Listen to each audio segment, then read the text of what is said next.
So he didn't go to school, DeMarsh? Didn't he get a scholarship?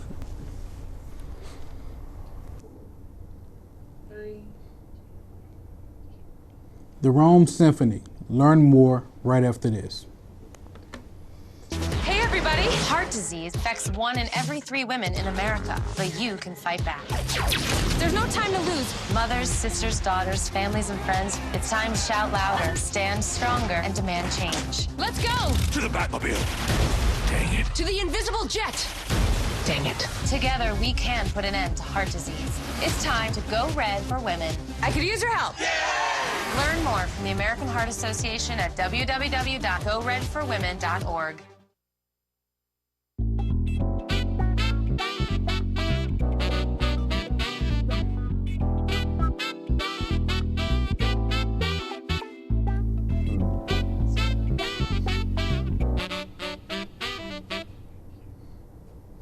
Welcome to Community Watch. Greg, Doug, how you doing? doing fine, and yourself? Good. As usual, good. Yeah. One of your favorite topics today? Now, yes, but I know that you have an interest in the subject too. Yeah, but you are an aficionado. You, No. Yes, No. you are a music buff. No. You're constantly sending me stuff, telling me stuff, so. Yeah, well, that's my A very job. cultured That's my- gentleman. No. I know a little bit about a lot of things, but What? the Rome Symphony is the subject today, and in a minute we'll be joined by a couple of guests, one familiar guest. One of our co-workers, right? Barbara Beninato is essentially a co-host of the Yes. show. So she will be joining us along with Joe Salter, and we'll be talking about one event in particular coming up, but just about the state of affairs with the symphony this year. And so it's a good show. We're talking about some serious stuff too. So you need to stay with us, and we will be back right after this with our guests. So don't go away.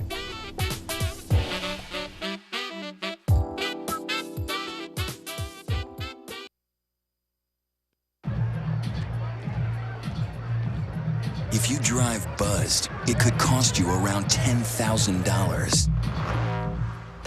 You'll face major legal fees, major fines, and steep insurance penalties. You could lose everything. Nothing kills a buzz like getting pulled over for buzz driving, because buzz driving is drunk driving.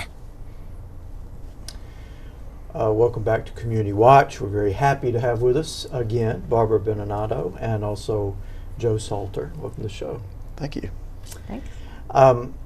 I know that you wanted to talk about one event in particular, or we're focusing on one event today. Right. And that is an event coming up on October 12th. That's correct. And it is a fundraiser event. It is a special benefit concert for everybody. It is a fundraising event. It's not part of the subscription series, right? And go ahead and tell me about that, what that is, and then we'll talk about larger issues. This particular concert is something that we are bringing here from Carnegie Hall. And Joe's going to talk a little bit about the experience that we had when we went up Hall in New York City. That Carnegie. That Carnegie Oh, okay. Hall. All right. That one, the big one. And it was a concert that I was able to be a part of as a choir member, and went up to New York City and rehearsed under Dr. John Ratledge, who is a familiar face and name with a lot of people here in Rome. He used to be with Shorter College and is now at the University of Alabama.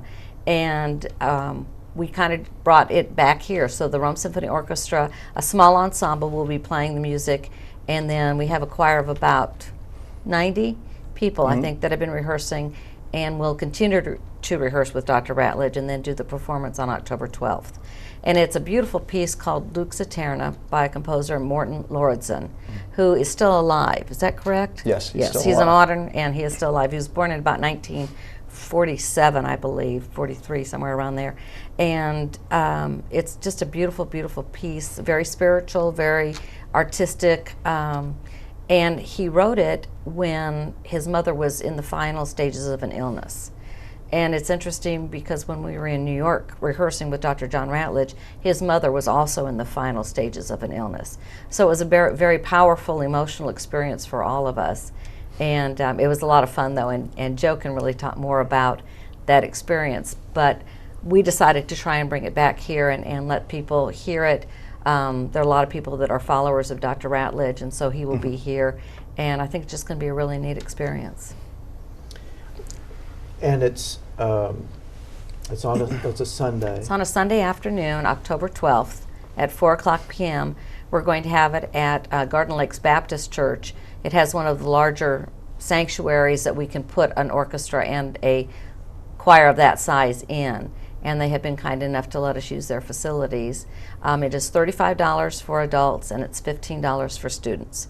And so it's a little bit pricier than some of our other concerts in the subscription series, but again, we are trying to raise money because we need it in order to put on concert events. And we also, the second half of the program will be what we're calling the Three Divas, which if they have the picture of these three ladies here, we have Dr. Rebecca Salter, Dr. Deborah Popham, and Indra Thomas that are all going to be singing in the second half. And so you kind of get, big bang for your buck.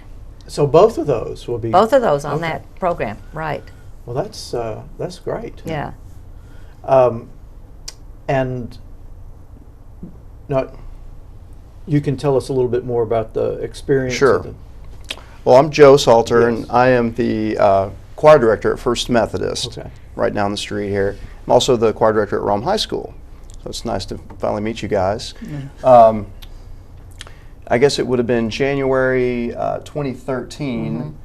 Dr. Ratledge was invited to, it's kind of a big honor for a conductor to be invited to present a piece at Carnegie Hall, as you guys would imagine. But as one of the benefits, Dr. Ratledge could invite any choirs from around the country or the world that he'd like to represent him and to perform the work with him. So we were very honored to be selected and invited by Dr. Ratledge, and we said yes. First Methodist would love to go, and we saved up our pennies, and it's kind of an expensive trip, but it was well worth it. And I think in all we were there 4 days, great accommodations, and we got to experience this wonderful piece of music, the Luxaterna by Lauritsen, Light Eternal. And Dr. Ratledge is one of these people where once you meet him once and get to work under him, he'll make an impression on you for the rest of your life. He's a little taller than me, but he has long curly hair, and he's very passionate, and he's a precise technician, and his rehearsals are very intense and moving and meaningful, and boy, he just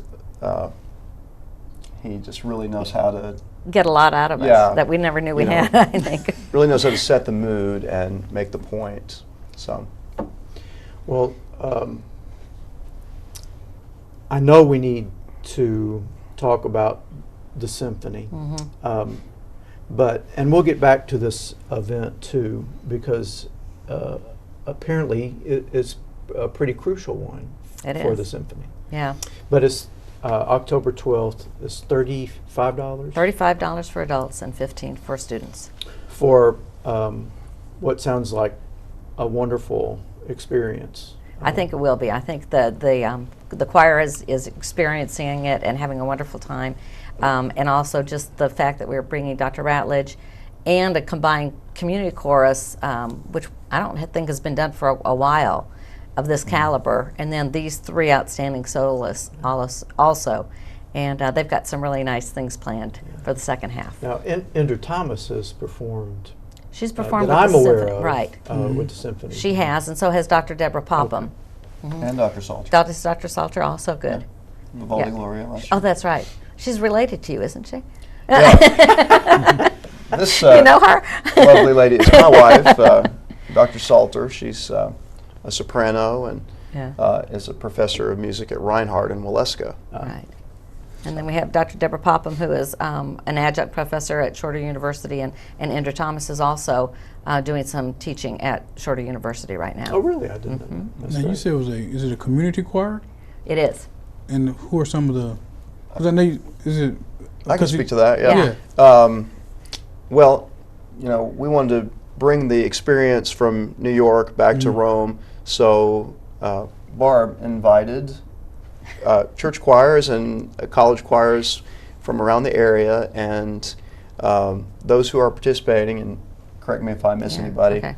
but First Methodist, and we kind of started this whole thing as we got to do it with Dr. Ratledge in New York, and a few members from the Trinity Methodist Church will be singing, as well as Garden Lakes Baptist, St. Peter's has a good showing, and First Baptist, First Baptist, and Westminster. Westminster Presbyterian on the west side of town.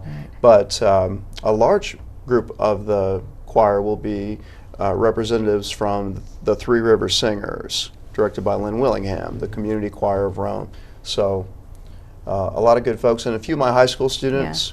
I've got a small group, maybe 6, who are enrolled in 2 choral classes, so I get a little extra time to teach them this work and give them the experience, something for their resume there. Yeah.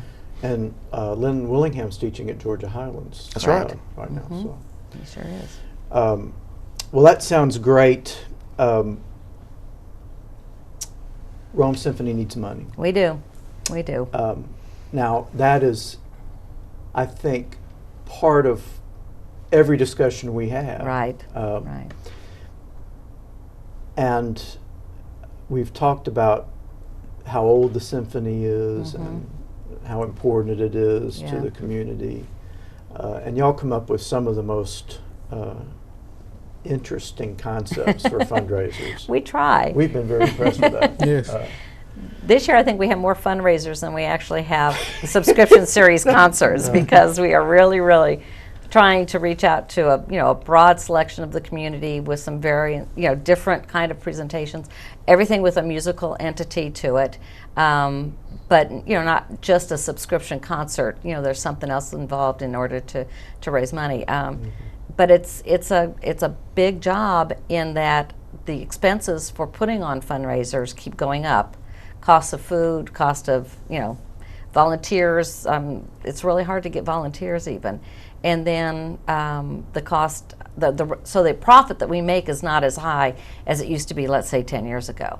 So it's really difficult. We kind of work and work and work. We've already had one under our belt, which was the beach barbecue and beer, and that was very successful. And I think we got enough good positive feedback, but that is probably something we will try and repeat next year.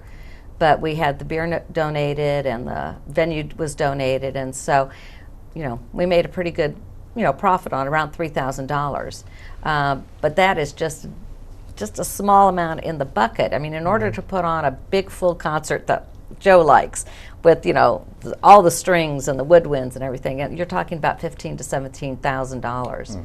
And then one of our smaller ensembles, like the ensemble that would be playing for the Luxaturna, is about $6,000 to $7,000. And when the smaller the ensemble, the more limited you are in the repertoire, and you can't get some of the Beethoven grand symphonies with a small ensemble. You want to have 60 people up there on stage instead of 20. So it is a challenge. I know that this might have been over the summer that I read an article that alluded to the possibility that the symphony might not be able to continue. Well, if we don't have the money, we're not going to spend money that we don't have. I think I read today that the Atlanta Symphony Orchestra is possibly going to cancel their 14-15 season because of contractual disagreements with the musicians, and they also have a $500 million deficit. Well, we'd have no deficit, but I can't imagine. I mean, I just don't know how you spend money that you don't have. So we will work within what we have, and I think the next few years are going to be seeing us doing some building and having to have a little bit less subscription series and maybe some smaller but some innovative type of concerts, so that we can get to the point where we have enough money set aside so that we can do long-range planning. What we like to know is on December 31st how much money we have in the bank for, let's say, the 15-16 season. And right now on December 31st, it's going to be a matter of how much money do we have in the bank to get us through this particular season. And you hear everybody saying, oh, the symphony is so important, and it is to this community. It's just vital. And now we just need everybody who's said that just to get out that checkbook and write a check. Yeah. And there's no check that's too big or too small. Every little bit helps. I mean, I get as excited over $25 as I get over $2,500. Well, not quite, not quite, but I do get excited over that check that comes in the mail that's even $25. We've challenged our board members to go out and each one of them try and get 10 new people to give or participate in the symphony. So at $100 perhaps a person, if each board member gets 10 people, that's $1,000. We have 30 board members. That's $30,000 right there. And I know some of those letters have gone out by board members, and we're not quite seeing the return on that. So the next couple of months, it's going to be, getting that memo back out to them and saying, hey, get that pile of papers off of your desk or off of your kitchen counter and get out the symphony and send back in that, return so that we have some money. We have to take a quick break. Okay. When we come back, we're going to talk more about this. We're going to have a serious talk about the Rome Symphony. Stay with us. We'll be right back.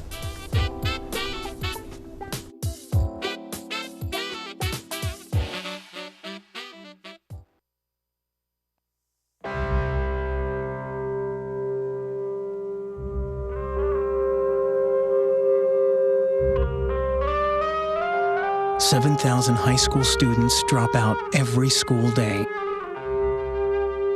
That's a line of desks more than 4 miles long. We can keep students in school. Visit boostup.org and take the first step. Welcome back to Community Watch. We're talking with Barbara Beninato and Joe Salter about the Rome Symphony, about a special event coming up on October 12th, which we'll get back to, but generally about the health of the Rome Symphony as an organization and the need for community financial support. Well, let me ask you a question. Sure. If you're meeting someone who's not into the symphony or not a fan of the symphony, what do you tell them to illustrate the importance for the symphony of the overall community? Because as we all know with fundraising, we all know with good causes, Right. it's that disconnect between why do you or not support it. I think there are a lot of things. I think part of it is that it is a vehicle for economic development within the community. I think by the symphony having a Rome Symphony Orchestra, or by the Rome, having a Rome Symphony Orchestra, it really helps in going to businesses and trying to attract them to this area. It definitely helps with the retirement community that is looking for a place maybe outside of Florida and not north, that they want to come in, and a lot of our subscribers are people who have moved to the community and are new to the community and say, oh, I came here because you have such a great arts. You've got the Rome Little Theater, you have RACA, you have the Rome Symphony Orchestra, things like that. So it is a part of the economic development of the community. It's also part of the educational component of the community. We do not have really a strings program in the schools here. And so it's one of those things that we can help provide. And this year, we are proud to announce that we have the return of the youth concert. We used to bring in 2,000 kids to the Rome City Auditorium on a given day and teach them about the instruments and about the music and give them the experience of a live concert. And I think that's one of the things that's missing. Everybody puts on their earphones and they get to listen to music by earphones, but they miss that connection when there's a live audience or a live group of musicians in front of you. You can feel the vibration of the strings when you're in that auditorium. I mean, the atmosphere is electrifying, and so it's quite different than when you just listen to something. We've encouraged people to bring their children and at least introduce them to the option of, you know, a different kind of music. And you'll be surprised at how many kids just sit there with wide eyes and just watch and are spellbound because of the live concert situation. So on September 19th, which is a Friday, we're going to be doing Peter and the Wolf, which is a Prokofiev piece. It's a great piece to introduce the different instruments. There's a narration that goes along. Randy Quick is going to be our narrator, and introduce them to that. And then we will repeat Peter and the Wolf again at the April concert, which is also our Young Artist Competition concert, where and we had 24 or 25 young people audition last year, and there were 5 slots that were awarded, 2 for vocal, 2 for instrumental, and high school and college level, and then we had 1 honorable mention instrumentalist from the who was a 7th grader that was able to perform with the orchestra. And so for them to have that experience to perform with a professional orchestra under the guidance and the stick of Dr. Richard Pryor from Emory University, it really is quite amazing. We've also been invited to perform with for the Rotary, Rome Rotary's 100th anniversary this year. And I keep saying doctor all over today, I'm sorry. Governor Deal will be there. Also the international president of the Rotary will be there. And I don't believe he's attended an anniversary in some 12 years. So it's a big thing that he's coming here to experience that. So we're going to be playing 3 pieces at that particular gala.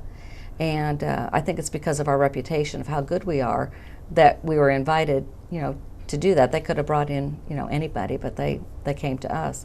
So there's a lot of things I think that drive the symphony.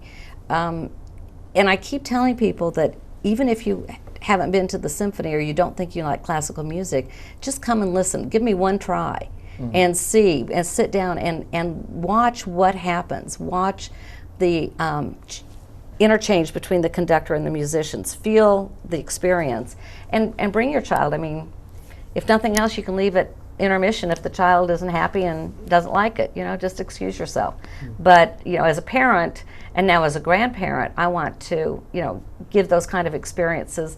You know, we teach them or let them try all sorts of sports. Why don't we let them try all sorts of music venues, including the classics and some of the you know, what you wouldn't really consider, I guess, classic, that are more modern pieces. We try and do a lot of different things, and the Lux Eterna is going to be one of those that's a very more or less modern piece that's just absolutely gorgeous. And that's the October 12th. That's the October 12th concert, right.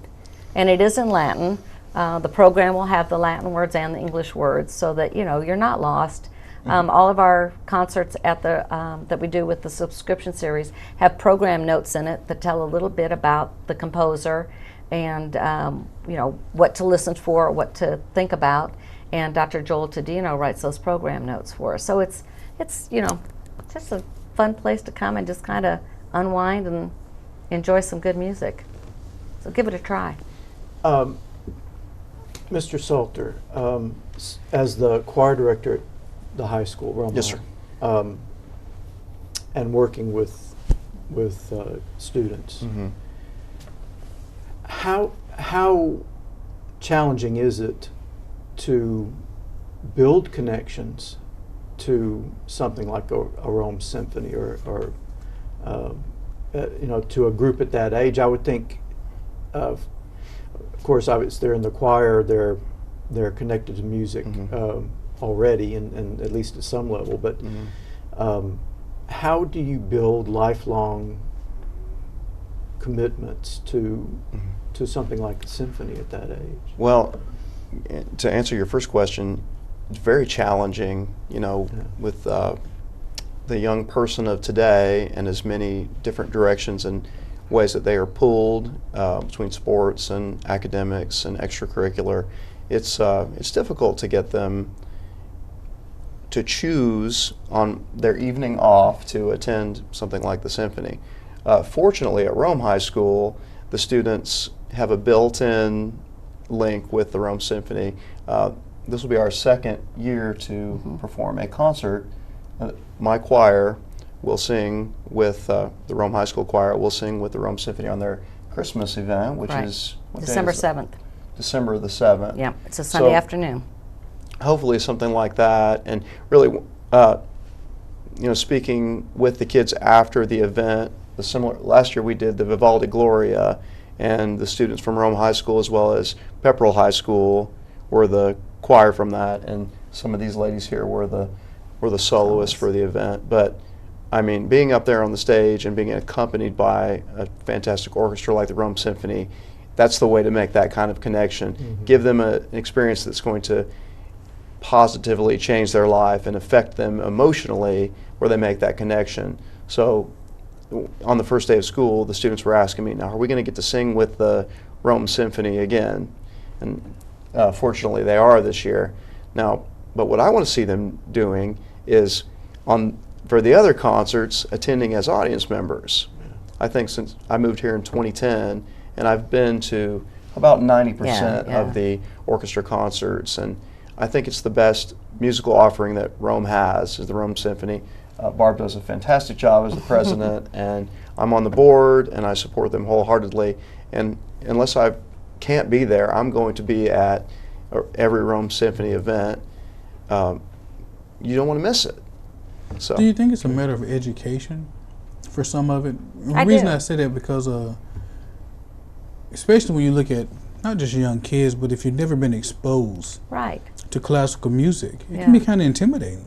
And I think educating people to, demystify it so that they're, because Yeah. when you think classical music, I just think it has a certain connotation and you got to get beyond that. Yeah, I think. yeah. For And I think people. we have a tendency to lump it all as classical, Yeah. and that's not really the correct musical term. I mean, probably Joe and Richard Pryor, our conductor, are probably going, don't call it classical. I mean, it covers several hundred years worth of music, and it just kind of depends on which one grouping you want to look at, and they're all different. And what we try and do is present a little bit of everything. So something that's more modern, something that is Bach and Beethoven, something that's in between, those type of things. But people don't realize that most of the music that you probably hear in the theater, in a movie theater, is based on a lot classical type of music, and these lush strings and lush sounds. Even if it was, who's one of the big conductors in movies like Star Trek and John Williams. John Williams. I mean, we're playing some of that. It may not be Hans Zimmerman. Yeah, it may not be what something that you recognize, and we may not say this is some Star Trek, but we've done a lot of. Last year we did something from the 40s, some music from the 40s. That was in a movie that was like with airplanes, and I mean, it was really cool. You could just, see this airplane dogfight in your mind with the music that was coming. Well, there's a from familiar piece at it's a very audience-friendly venue, Yeah. the Rome City Auditorium and the Rome Symphony. There will be something you recognize at every concert, guaranteed. So. Yeah. Well, we're coming up on a break. When we come back, though, I'm going to give you again the details for the October 12th event and information on how you can get your tickets for that, because you need to get your tickets for that. So stay with us. We'll be right back after this.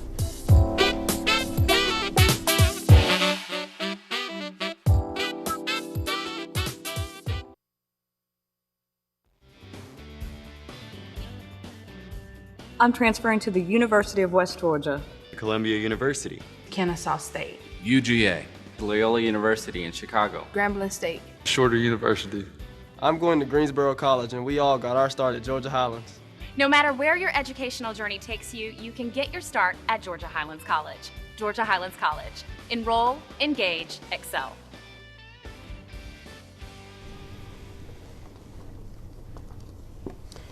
Welcome back to Community Watch. We've been talking with Barbara Beninato and Joe Salter about the Rome Symphony Orchestra, and in particular, an event that's coming up on Sunday, October 12th. You're going to have to tell me the name of it again. Lux Aeterna. So I'm going to practice that. It means light eternal. And it's community choir. Right. And also 3 very special soloists. We do, yeah. We have Indra Thomas, and Indra can sing anything. She is very well known for her Aida, which is a Verdi piece, and I think she is planning on singing one of those pieces. Dr. Popham is probably going to be singing a piece. Well, out of several that they'll sing, but one of them is a Rachmaninoff piece called Spring Waters that I listened to today on YouTube, and it's beautiful. And then Dr. Salter, one of the pieces she's going to be singing is a song from musical theater from a play called Ordinary something. Do you remember? Ordinary Days. And it's about 9/11, September 11th, the 9/11, and it's a beautiful. So RomeSymphony.org is where they need to go. RomeSymphony.org. If the Luke Saterna tickets are not on sale there today, they will be tomorrow. All right. So, thank you for being with us. We'll see you next time on Indie Watch.